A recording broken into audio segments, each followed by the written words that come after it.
We came to Canada in 1983 with my mother as refugees. We arrived with hope. That was the entire picture of this whole thing.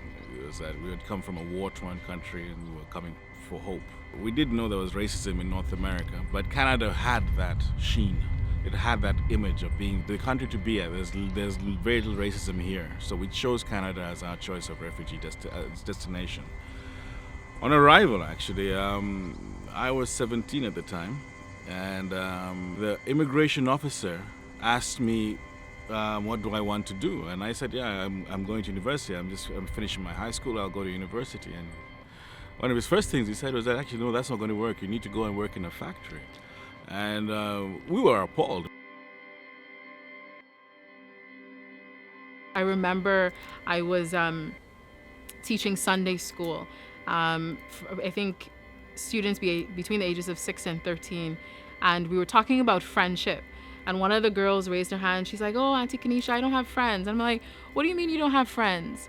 And she said, "The kids at my school told me one day in her class, said, we're not racist, but we don't play with black people." I went to a school where there weren't many black kids like me. So from very early, the teacher started to tell my mother that they needed to put me in a developed class, a slower learning class. In Ontario school boards, there's a system called streaming, and what it does is when students enter high school, it places them in either academic courses or applied courses. My black friends and peers had the same experience where they would start out in applied courses and either continue that way or request to be switched over. I'm now a father. I have 3 children living with me here in London, Ontario, actually.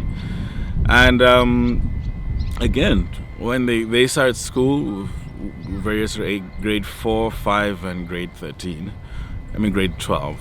And they've gone through very similar experiences. And we've actually wondered what's going on. They're being tracked to applied, and they're being tracked to not try to achieve university level. And this is now 30 years later. I was at a grocery store at a No Frills, and as I was paying for my groceries, I felt hands in the back of my head and someone was touching my hair. And I turned around and there was this woman who was touching my hair. What she did was explain to me that she has a grandchild she used the term mulatto. And I just thought, well, that word means mule. So I have players on my soccer team. Our club is called African Caribbean United. We're comprised of players from the Caribbean, from Africa, and from Europe. One of the things that happen to our players on a repeated basis is that they're called racial slurs. And it's hard to play the whole 90 minutes to hear somebody shouting, "Monkey, go back to your country." In my job as a family doctor, and even throughout my training through medical school and residency, there have been instances where there's been a lot of surprise from patients that I'm the doctor when I walk in.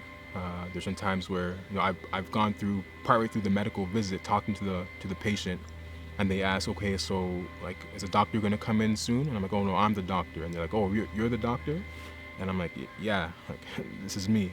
And it seems as if my anger, even if it is justified, is just brushed off. So you get the trope of angry black woman or angry black man, when all we're trying to do is just express frustration at our humanity not being recognized. The trope of the angry black woman is, like a tool, like a mechanism to silence black people and women particularly. And here we are, 2020. It stands to reason that community doesn't necessarily trust when they do have black folks in these positions of power and privilege. And I would argue that it was a little bit strategic in certain spaces to ensure that black people were there in leadership positions, only a handful of them, not enough to make change when it comes to ways that we vote, etc. But enough of them for the power structure to say, but look, there's black people there, as though we are now responsible for the brutality that we are fighting against.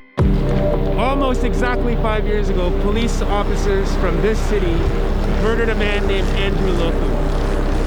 And I'm thinking about Andrew today, because after the officer who shot and killed Andrew was not held accountable in law, Black Lives Matter Toronto came here, and they slept in this courtyard here for 16 days and 15 nights in order to raise attention to the plight of Andrew and to Black people with their police in general. So to see this here today, all these years later, Andrew, we remember you. Andrew, we're still fighting. We're still fighting in your name and the name of many other Black people. To Andrew's family, we remember you. We love you. We're never going to stop doing this until we are able to live in peace and safety. And we will continue to call out Andrew Loku's name and the names of other Black family who have been taken from us by the police until justice is done.